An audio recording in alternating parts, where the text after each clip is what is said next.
Hello, हा गिरीश महाजन साहेब बोलताय का?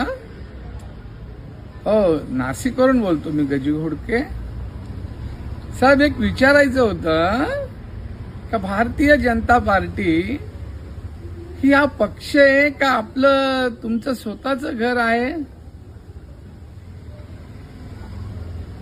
पक्ष आहे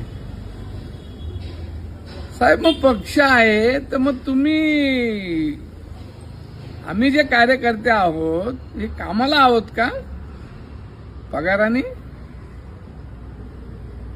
आम्हाला पगार आहे 15,000, 20,000, 25,000 नाही. मग कस काय मग तुम्ही आम्हाला विश्वासात घेऊन काही करून? आपण तसं काहीच केलं नाही.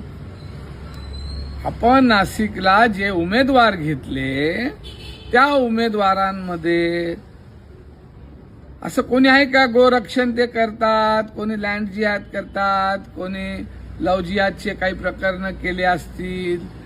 अहो, इथं जेवढेही कार्यकर्ते जे इच्छुक होते ते सर्व कार्यकर्ते आपलं जीवाचं रान करून लव जिहादवरती काम करतात, लँड जिहादवरती करतात, गोरक्षणावरती करतात. आम्ही गोरक्षण करत असताना घोटी इगतपुरी या ठिकाणी 2 मर्डर झालेले असताना आम्ही त्यांची जबाबदारी आम्ही स्वतः घेतली. आम्ही काम करत असताना रात्रंदिवस कधी पाहिला नाही, पैशाचा कधी विचार केला नाही. मग आपण तर म्हणतात का भारतीय जनता पार्टी पक्ष आहे, मग आपण कसं घरच्यासारखं काम करतात? महाजन साहेब, मूळ मुद्दा असा आहे का या उमेदवारांपैकी जे आपण घेतलेले आहे त्याच्यातला एक उमेदवार जो महापौर झालेला आहे त्याच्या भावानी 2 मर्डर केले. महापौर झाल्यानंतर त्याचं कार्य काय हो? अहो, तो नगरसेवक ज्या टायमाला झाला दुसऱ्या दिवशी तो कामाला गेलेला आहे वकिली करायला, आणि तिथं दुसऱ्या दिवशी फॉर्म भरत होते, लोक त्याच्या इथं विजयी मिरवणूक काढत होते. म्हणजे एवढी तर त्याची समाजसेवा आहे.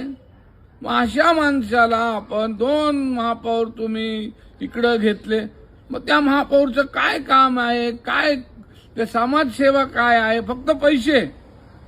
आणि आमच्याकडं आम्ही गोरक्षण करा, आम्ही दुनियादारी करा, लव जिहाद करा, लँड जिहाद करा. आम्ही काही नगरसेवक होण्यासाठी नाही करत. आम्हाला तिकीट भेटेल, आम्ही निवडून येणार नाही हे पण आम्हाला माहीत आहे. परंतु ज्या तिथून जे इच्छुक उमेदवार होते, आम्ही स्वतः लढलो ना तिथून. 7,500 मतदान आम्हाला पडले.